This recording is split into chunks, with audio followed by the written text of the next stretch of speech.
Hello बच्चों, क्या हाल चाल आप सबके। तो चलिए, उम्मीद करते हैं आप सब अच्छे होंगे और क्लास 10th की तैयारी में आप लगे होंगे। तो आज हमारा ये पॉलिनोमियल का लेक्चर नंबर 4। तो सबसे पहले सबका स्वागत है इस पॉलिनोमियल के लेक्चर नंबर 4 में। और अगर आपने एक और बात, अगर आपने पॉलिनोमियल का लेक्चर नंबर 3 नहीं देखा होगा तो जाके आप हमारे चैनल पर पॉलिनोमियल के लेक्चर नंबर 3 को आप जरूर वॉच करिए, क्योंकि उस लेक्चर में हमने क्वाड्रेटिक फार्मूला के ऊपर डिस्कशन किया हुआ है और उस पर बेस एक क्वेश्चन भी मैंने सॉल्व कराया था। तो प्लीज़ आप जाके उस लेक्चर को भी देखें और फिर इसके बाद इस लेक्चर को आप देखेंगे तो डेफिनेटली आपके लिए ये हेल्पफुल होगा। तो आज का जो हमारे इस क्लास का बेसिकली मोटिवेशन होगा, या इस क्लास का जो बेसिकली फंडा होगा, जो टॉपिक्स आज हम डिस्कस करने वाले हैं उनमें से जो पहला टॉपिक होगा वो आज का बहुत इंपॉर्टेंट टॉपिक है। सीबीएसई में यहाँ से भर भर के सवाल आते हैं, which is the relation between roots and coefficient of the quadratic polynomial. आज ही हमारा डिस्कशन का पार्ट रहेगा। तो चलिए कॉपी और पेन निकालिए विदाउट एनी वेस्टिंग टाइम। आज हम स्टार्ट करते हैं। आज की हेडिंग क्या है? Relation between. हेडिंग आप लगाइए रिलेशन बिटवीन। क्या है आज का हमारा heading? Relation. Relation between roots and. वैसे रूट्स की जगह आप जीरोस कर लो, ज्यादा बेटर है, क्योंकि पॉलिनोमियल की केस में जीरोस यूज करता है वर्ड, तो आप जीरोस यूज कर लो। Relation between zeros and coefficient of polynomial। ठीक है ना? तो आज हम इसकी बात करते हैं, relation between roots and coefficient of polynomial. यार, एक पॉलिनोमियल के कोफिशिएंट्स और उसके रूट्स में क्या रिलेशन होता है उसके बारे में हम समझते हैं। लेकिन सबसे पहले इसको समझने से पहले आपको एक चीज समझना पड़ेगा। वो है क्लास 9 का टॉपिक, जिसको हम बोलते हैं फैक्टर थ्योरम। क्या बोलते हैं? Factor theorem. जैसे मान लो बेटा, मैंने कहा ये मान लो मेरे पास में एक क्वाड्रेटिक है, P of x is equal to x square minus 1। मैंने कहा इसमें x की वैल्यू 1 रखो जरा। तो जैसे ही आप x की वैल्यू 1 रखोगे ये बनेगा पी ऑफ 1, और बेटा ये बन जाएगा 1 का स्क्वायर माइनस 1, 1 का स्क्वायर 1 माइनस 1 कितना आ जाएगा? 0 आ जाएगा। यानी when we substitute x is equal to 1 in this polynomial we get p of 1 is equal to 0। मुझे p of 1 की वैल्यू क्या मिल गई? 0 मिल गई। तो बेटा फैक्टर थ्योरम ये बोलती है कि जिस पर्टिकुलर वैल्यू पर किसी पॉलिनोमियल की वैल्यू 0 हो जाए तो x माइनस वो पर्टिकुलर वैल्यू उस पूरे पॉलिनोमियल का एक फैक्टर होता है। आप ये बताओ ये किस पे 0 हुआ है? सर 1 पे 0 हुआ है। यानी 1 पे 0 हुआ है तो by using factor theorem x minus 1 is a factor of p of x। यानी x माइनस 1 इसका क्या होगा? फैक्टर होगा। ये है फैक्टर थ्योरम का आइडिया। ओवरऑल अगर मैं आपसे बोलूं कि किसी पर्टिकुलर वैल्यू पर कोई पॉलिनोमियल 0 हो रहा है तो वो इसका जीरोज होता है, तो फैक्टर थ्योरम इसका रिवर्स कंसेप्ट यूज करके बोलती है कि अगर x is equal to a पर कोई भी पॉलिनोमियल 0 हुआ है तो x माइनस a उस पॉलिनोमियल का क्या होगा? एक फैक्टर होगा। तो जरा इसको नोट में लिख लिया जाए, क्योंकि बिकॉज इसका बहुत ही यूज है यहाँ पे। ठीक है ना? जरा समझना क्लास ध्यान से। क्या है फैक्टर थ्योरम, या नोट में आप राइट करेंगे, if at x is equal to a, x is equal to a, p of a is equal to 0, then x minus a is a factor of x minus a is a factor of p of x। ये है factor theorem का idea. अगर x is equal to a पर p of a 0 हो जा रहा है, कोई पॉलिनोमियल है जो कि 0 हो जा रहा है, तो x माइनस a उस पॉलिनोमियल का क्या होगा? एक फैक्टर होगा। This is the factor theorem. ठीक है? थोड़ा सा और समझते हैं, अब हम आगे बढ़ते हैं और डिस्कशन करते हैं। क्लास जरा आप ये बताओ कि मान लो मेरे पास में एक ये क्वाड्रेटिक है। क्वाड्रेटिक है मेरे पास में, कौन सी क्वाड्रेटिक है? P of x equal to A X square B X plus C. और बेटा मैंने कहा ये ए बी सी जो है ये रियल नंबर होंगे और ए नॉट इक्वल टू 0 होना चाहिए। इस क्वाड्रेटिक के कितने जीरोज होते हैं? सर दो जीरोज होते हैं। कितने जीरोज होते हैं? दो जीरोज। और उसको मैंने बताया था एक जीरोज को आप अल्फा बोलोगे, दूसरे को क्या बोलोगे? आप बीटा बोलोगे। तो इसके दो जीरोज हैं यार, एक है अल्फा और दूसरा कौन सा है? बीटा है। एक जीरोज कौन सा है? अल्फा है, दूसरा जीरोज कौन सा है? बीटा है।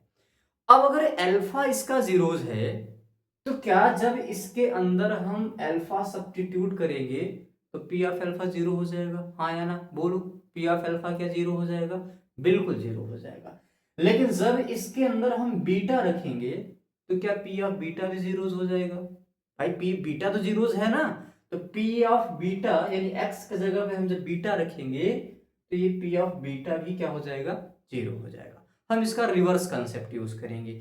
यार जब अल्फा रखने पर ये पॉलिनोमियल जीरोज हो गया तो x माइनस अल्फा क्या इसका फैक्टर होगा? बिल्कुल होगा। क्या x माइनस बीटा इसका एक फैक्टर होगा? बिल्कुल होगा। यानी since alpha is a zeros of p of x, it means that x minus alpha is a factor of p of x. Similarly, beta is a zeros of p of x, so x minus beta is a factor of p of x. तो x minus beta इसका क्या हो जाएगा? ये factor हो जाएगा। यानी इस क्वाड्रेटिक के जो दो फैक्टर हैं, कौन से? x माइनस अल्फा है, दूसरा कौन सा है? x माइनस बीटा है। इसके दो फैक्टर हैं, एक है x माइनस अल्फा, दूसरा कौन सा है? x minus beta. क्या ये दोनों फैक्टर लिनियर फैक्टर हैं? सर ये लिनियर फैक्टर क्या है? बेटा लिनियर फैक्टर्स का मतलब होता है जिसमें x की मैक्स पावर कितनी हो? 1 हो। तो यहाँ x की मैक्स पावर 1 है और यहाँ भी x की मैक्स पावर कितनी है? 1 है। यार जब आप दो लिनियर फैक्टर को मल्टीप्लाइड करोगे ना तो आपको हमेशा एक ऐसी एक्सप्रेशन मिलेगी जिसकी डिग्री कितनी होगी? 2 होगी। तो जब भी आप दो लिनियर फैक्टर्स को मल्टीप्लाइड करोगे तो आपको क्या मिलेगा?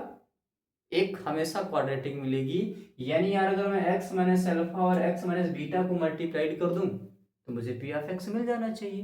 That is it means that अगर मैंने क्या किया, that is x minus alpha multiplied by x minus beta किया तो बेटा ये आ जाना चाहिए मुझे ax square bx plus c आ जाना चाहिए। ठीक है ना? अब प्रॉब्लम ये है कि आपने कहा कि यार एक क्वाड्रेटिक का जीरोज होगा अल्फा और बीटा। क्या इस अल्फा बीटा वाली एक ही क्वाड्रेटिक होगी? जरा इसका आप जवाब बताएं, थोड़ा सा क्रिटिकल है ये। क्या इस अल्फा बीटा की एक ही क्वाड्रेटिक होगी? तो इसका जवाब है नो। इस अल्फा बीटा को सेटिस्फाइड करने वाली आपको एक नहीं, दो नहीं, दैट इज इनफाइनाइट क्वाड्रेटिक मिलेंगी। कितनी मिलेंगी? इनफाइनाइट मिलेंगी। तो मैंने क्या किया, उस इनफाइनाइट क्वाड्रेटिक को मैनेज करने के लिए मैंने यहां पर एक नंबर, एक कांस्टेंट यूज कर लिया, k यूज कर लिया। अब ये बेटा मैंने k को रहने दिया। जरा इसको मल्टीप्लाइड करो आप। तो जब इसको अंदर मल्टीप्लाई करेंगे तो x का x में करेंगे तो x स्क्वायर, x का बीटा में किया तो ये आ जाएगा माइनस एक्स बीटा, अल्फा का x में किया तो minus alpha x, minus alpha का माइनस बीटा में किया तो ये अल्फा बीटा आ जाएगा। और बेटा इधर मैंने a कॉमन कर लिया तो आ जाएगा X square plus B by A plus C by A आ गया। थोड़ा सा एडजस्ट कर लेते हैं कि एज इट इज रहा, एक्स स्क्वायर माइनस यहाँ से एक्स कॉमन कर लिया तो बेटा ये आ जाएगा alpha plus beta, alpha into beta, और ये आ जाएगा X square plus B by A X plus C by A आ गया। हाँ या ना? ये बात आपको समझ गई? ये क्लियर हुआ चीज? अब जरा देखना ध्यान से। अब ये दो इक्वेशंस आपस में, दो एक्सप्रेशंस आपस में इक्वल हैं, तो यार इसका फंडा क्या होता है? इसके लिए हम कंसेप्ट यूज करते हैं theory of equation. Theory of equation ये बोलती है कि आपको जब भी दो एक्सप्रेशन इक्वलिटी के केस में दिखें तो उस केस में हायर पावर वाला हायर पावर के बराबर, दैट इज हायर पावर का जो कोफिशिएंट होगा लेफ्ट साइड वही राइट साइड वाला भी सेम होगा। फिर उसके बाद एक डिग्री वाला जो उससे कम डिग्री का होगा उससे भी कम डिग्री वाला इक्वल होगा। दैट इज इसका मतलब क्या, जरा समझाते हैं आपको। देखो ये के और एक और रहने दो बेटा। यहां पे अगर बोलो कि इस एक्सप्रेशन में x का कोफिशिएंट क्या है तो आप देखो तो है minus alpha plus beta. Sir x का कोफिशिएंट है minus alpha plus beta.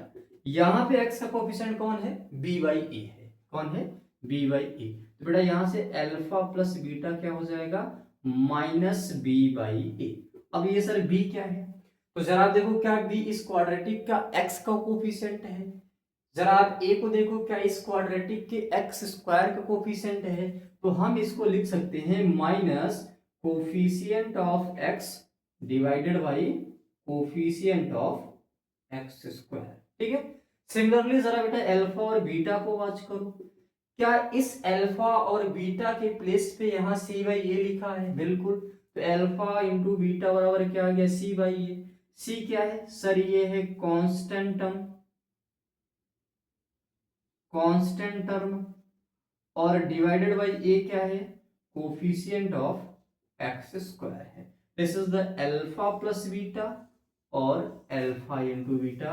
Very very very important point, that is when I am asking about the what is the sum of zeros, what is the sum of zeros in a quadratic polynomial, then you have to simply given the answer sir alpha plus beta is equal to minus b by e। b क्या है? Coefficient of X square. a क्या है? b क्या है sorry? Coefficient of x। a क्या है? Coefficient of X square.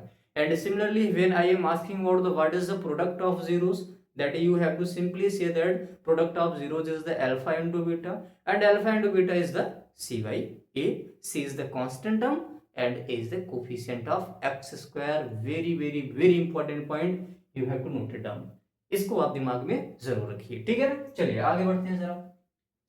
तो ये आपको बेसिकली याद रखना है क्या? Alpha plus beta, alpha into beta दिमाग में रखना है। यहाँ से सीबीएसई में सवाल आता ही है, और बेसिक का तो समझ लो कंफर्मेशन रहता है, ये क्वेश्चन देगा और आपसे क्वेश्चन पूछेगा। ठीक है ना? जरा मैं एक आसान सा सवाल कराता हूं इसके बेसिस पे। क्वेश्चन क्या है? Find the zeros of quadratic polynomial p of x is equal to, बेटा मैंने कहा ये है एक्स स्क्वायर प्लस 4x और प्लस का 4 मैंने दे दिया, and also verify relationship between zeros and coefficient, zeros and coefficient. बहुत हाईलाइटेड सवाल है, ऐसे सवाल आपको इस टाइप के सवाल आते हैं तो ध्यान में रखना है। इसको सॉल्व कैसे करेंगे, चलिए इस पे आते हैं। सबसे पहले एक काम करो कि आप ये बताओ आपको पॉलिनोमियल गिवन कौन सा है। तो सर गिवन पॉलिनोमियल है p of x is equal to x square 4x plus 4। क्या इस क्वाड्रेटिक का आप जीरोज निकाल सकते हो? मैंने आपको वेरियस दो मेथड्स बताए हैं। एक मेथड बताया मैंने फैक्टराइजेशन मेथड, जिसको आप बोलते हो मिडिल टर्म स्प्लिटिंग मेथड, और सिमिलरली मैंने आपको क्वाड्रेटिक फार्मूला भी बताया है। तो you are comfortable with any method, जिस मेथड से आप कंफर्टेबल हो आप उस मेथड को अप्लाई करके इसका जीरोज निकाल सकते हो। इसको फैक्टराइजेशन से भी कर सकते हैं, लेकिन मैं इसको क्वाड्रेटिक से कर रहा हूं, आप फैक्टराइजेशन से कर लीजिएगा, जीरो यही आएगा। चलो जरा बताना बाय यूजिंग क्वाड्रेटिक फार्मूला। सबसे पहले a की वैल्यू कितनी है सर 1, b की वैल्यू कितनी है 4, c की वैल्यू कितनी है 4। Now by using quadratic formula, हमने क्वाड्रेटिक फार्मूला यूज किया। क्वाड्रेटिक फार्मूला से जो जीरोस होता है वो अल्फा बीटा क्या आता है? Minus b plus minus b square minus 4ac upon 2b। बेटा अल्फा बीटा रहने दिया, जरा यहाँ वैल्यू रख देते हैं। b की वैल्यू है 4, तो यहाँ आ जाएगा -4 प्लस माइनस बी स्क्वायर, 4 का स्क्वायर 16 माइनस 4ac, 4a की वैल्यू 1, c की वैल्यू 4, तो 4 4 जा 16 अपॉन 2 इंटू a की वैल्यू 1। तो बेटा यहाँ से अल्फा बीटा क्या आ गया सर? अल्फा बीटा आ जाएगा -4 प्लस माइनस 16 जीरो आएगा, और जीरो का स्क्वायर रूट जीरो होता है, अपॉन 2 इंटू 1 2 आया। यानी यहां से जो अल्फा बीटा आया वो आया -4 प्लस माइनस 0 अपॉन 2। तो बेटा अल्फा की वैल्यू कितनी आ जाएगी? -4 अपॉन 2 यानी -2, और बीटा की वैल्यू भी कितनी आएगी? -4 अपॉन 2 दैट इज -2, यानी अल्फा भी -2 आएगा, बीटा भी -2 आएगा, यानी अल्फा बराबर बीटा बराबर -2 है। ये इसके जीरो हो जाएंगे, हाँ या ना? अब नाउ देखते हैं verification between zeros and coefficient, इसके बारे में जरा देखते हैं। सबसे पहले आप ये बताओ कि अल्फा प्लस बीटा क्या होगा। सर अल्फा प्लस बीटा ये है -2 अल्फा की वैल्यू और ये बीटा की वैल्यू भी -2, यानी कितना है -4 आया। यानी -4 क्या है जरा देखना, क्या ये -4 कोफिशिएंट ऑफ एक्स है, जरा देखना -4 कोफिशिएंट ऑफ एक्स। देखो कोफिशिएंट ऑफ एक्स कितना है 4 है, ठीक है ना। लेकिन माइनस बी बाई ये होता है तो minus coefficient of x divided by, क्या इसको 1 कर सकते हैं नीचे, तो बेटा ये 1 किसका कोफिशिएंट है, coefficient of X square. Similarly alpha into beta क्या होता है सर, सी बाई ए होता है। Alpha into C beta C by A, जरा यहां से देखो सी बाई ए होता सी बाई ए है, लेकिन हम अल्फा इंटू बीटा दोनों को मल्टीप्लाई करते हैं, -2 कितना आया 4 आया। क्या ये सी बाई ए की इक्वल है, भाई देख लो ना, कांस्टेंट टर्म की वैल्यू कितनी है 4 है, कोफिशिएंट ऑफ 1 कितना है, कोफिशिएंट ऑफ एक्स स्क्वायर कितना है 1 है, तो ये क्या आ गया जरा देखना, constant term divided by coefficient of X square, ठीक है ना। इस प्रकार से ये क्या आ जाएगा, हेंस वेरीफाइड, हेंस वेरीफाइड। समझ में आई बात। ये क्वेश्चन बहुत इंपॉर्टेंट है, मैंने आपको एक क्वेश्चन ये सॉल्व किया, मैं थोड़ा सा कैमरे से हट जाता हूँ, आप इसका स्क्रीनशॉट लेना चाहते हो ले सकते हो। इस वैरायटी का क्वेश्चन समझ लो बहुत इंपॉर्टेंट क्वेश्चन है, आपको ये 2 मार्क्स का क्वेश्चन पूछा जाता है, 2 मार्क्स का भी आ सकता है, 3 मार्क्स का भी आ सकता है, ठीक है। ये relation between roots and coefficient और उस पे बेस्ड एक प्रॉब्लम हमने आपको समझाया, ठीक। चलिए आगे बढ़ते हैं नेक्स्ट, और थोड़ा सा आगे बढ़ा जाए, ठीक ना। अब जो अगला मेरा टॉपिक है, आप अगली हेडिंग लगाइए फॉर्मेशन ऑफ क्वाड्रेटिक। अगला जो टॉपिक है वो क्या है, formation of quadratic. Next topic क्या है, formation of quadratic, formation of quadratic, formation of quadratic. तो फॉर्मेशन ऑफ क्वाड्रेटिक मतलब आप किसी भी क्वाड्रेटिक को फॉर्म कैसे करोगे। तो जो यार जब भी किसी भी क्वाड्रेटिक को फॉर्म करना हो तो आपको 2 चीज चाहिए होता है, एक तो उसका सम ऑफ जीरो चाहिए होता है, दूसरा उसका प्रोडक्ट ऑफ जीरो चाहिए होता है। That is when you have to form the, या when you have to need to form the quadratic polynomial, then we have to need 2 things, one is the sum of zeros and the second is the product of zeros. तो जब भी मुझे quadratic बनाना होगा तो यार मैं 2 चीजों पे ज्यादा फोकस करूंगा, एक जो बात होगी वो होगी सम ऑफ जीरोस। अब ये सम ऑफ जीरोस का मतलब क्या हुआ, अल्फा प्लस बीटा। दूसरी बात क्या करेंगे, product of zeros, product of zeros, product of zeros का मतलब क्या होगा, अल्फा इंटू बीटा। अब सर ये 2 चीज निकल जाएगी तो आपको एक सिंपली फार्मूला माइंड में रखना है, और वो फार्मूला मैंने क्या लिख दिया कि कोई भी क्वाड्रेटिक पॉलिनोमियल लिखना है तो you have to use this formula, x square minus alpha plus beta x plus alpha into beta, where k belongs to R, k कोई भी रियल नंबर हो सकता है। समझ में बात है।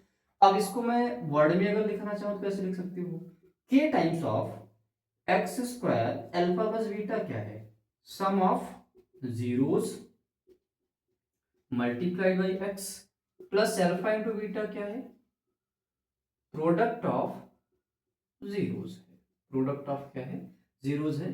This is the complete formula for finding the any quadratic whose zeros are alpha and beta. You have to note it down, very very very important point, ठीक है। आप इसका स्क्रीनशॉट ले सकते हो, ठीक है। इस पे बेसिक सवाल करते हैं ताकि सर ये अप्लाई कैसे होगा वो समझ में आ जाए तो ज्यादा बेटर है। तो इस पे बेसिस में आपको 2 प्रॉब्लम देता हूँ, 2 अलग अलग वेराइटी का प्रॉब्लम देता हूँ। एक प्रॉब्लम मैं देता हूँ जब आपको डायरेक्ट सम और प्रोडक्ट दिया हो, एनसीईआरटी में ऐसा क्वेश्चन है, मैंने दिया find a quadratic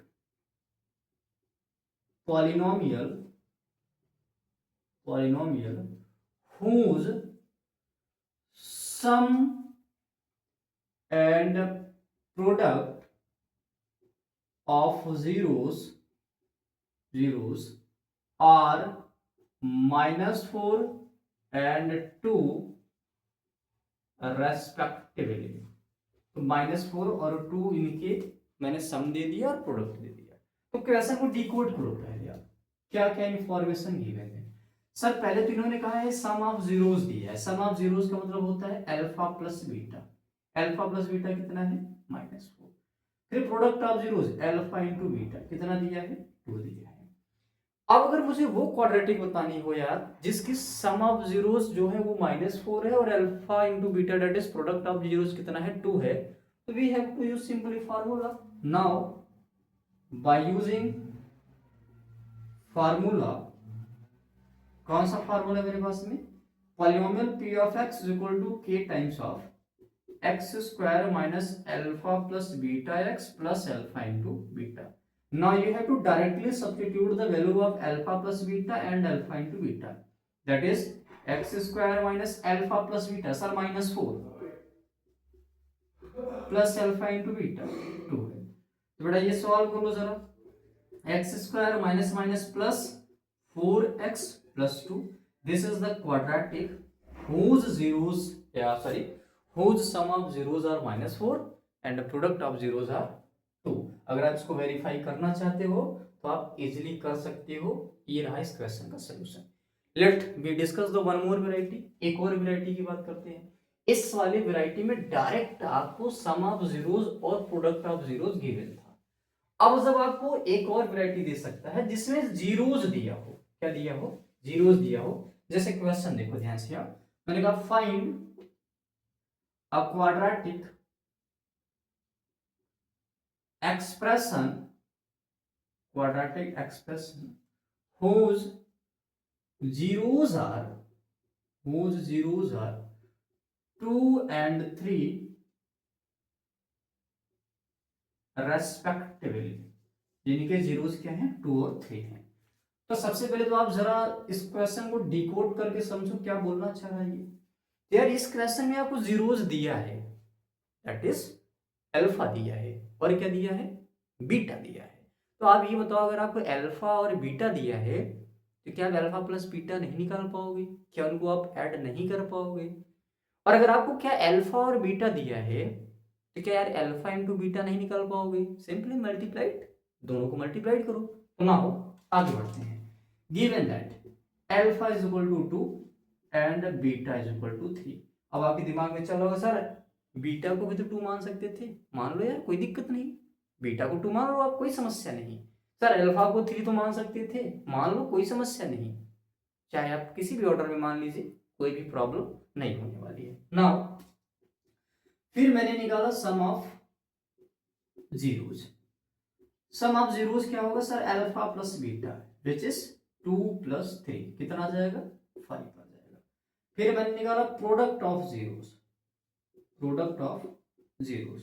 sir product of zeros का मतलब alpha into beta that is 2 into 3 कितना आ गया? 6 आ गया। Now by using formula, by using formula, formula क्या है भाई? P of x equal to होगा k x square minus alpha plus beta x plus alpha into beta, हाँ या ना? अब इसमें alpha plus beta, alpha into beta की वैल्यू डायरेक्टली सब्स्टिट्यूट कर दो यार। X square minus alpha plus beta है 5 that is 5x, alpha into beta है मेरे पास में 6 तो plus 6। This is the quadratic expression whose zeros are 2 and 3 respectively। ठीक है ना?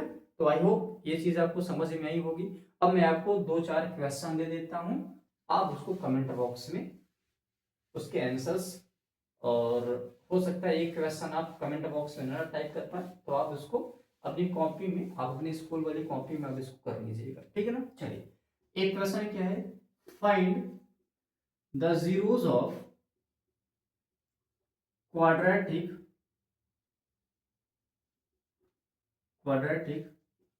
Polynomial 8u square plus 4u, 8u square plus 4u, या ऐसा मैं लिख देता हूं 8v square plus 4v and also verify relation between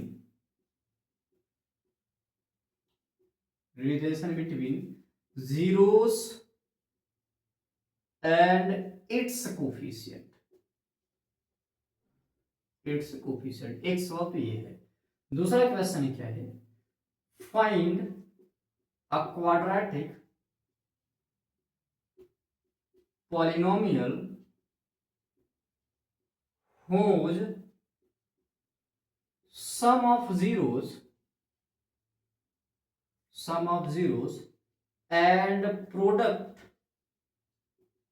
of zeros are 2 and 3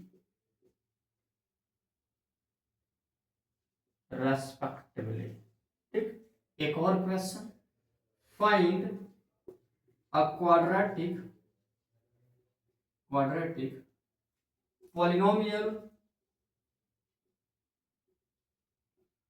whose one zeros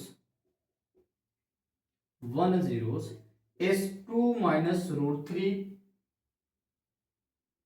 whose one zeros is 2 minus root 3।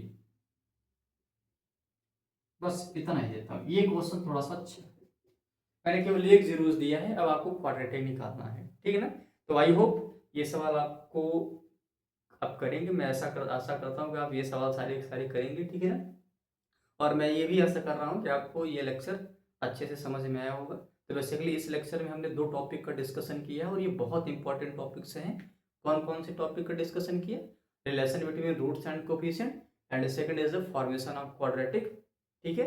तो चलिए आशा करते हैं आपको ये सारे टॉपिक्स अच्छे से समझ में आए होंगे। अगर नहीं आए होंगे तो प्लीज़ आप वीडियो को एक बार बैक करके सारे पॉइंट को अच्छे से आप सुनो, और उम्मीद करते हैं कि आपको सारी बातें समझ में आ जाएंगी।